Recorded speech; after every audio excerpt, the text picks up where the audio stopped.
আসসালামু আলাইকুম, welcome back to my new blog. Hello everyone, সবাই কেমন আছেন? আশা করি সবাই ভালো আছেন। আলহামদুলিল্লাহ, আমিও ভালো আছি।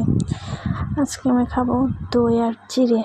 কে কে দই চিড়ে খেতে ভালোবাসেন অবশ্যই কমেন্টে বলে যাবেন।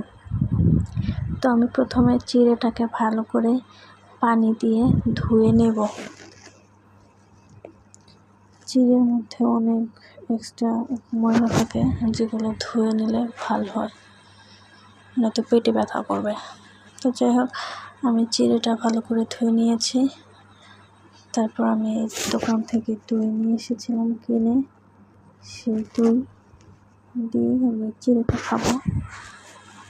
তো এই তো বাটিতে আমি দইও নিয়ে নিয়েছি। এটা হালকা টক হালকা মিষ্টি দই ছিল, বেশি টকও ছিল না মিষ্টিও ছিল না, কিন্তু অনেক ভালো ছিল। এর টেস্টটা অনেক ভালো ছিল। তো আজকের মতো পর্যন্ত, আল্লাহ হাফেজ।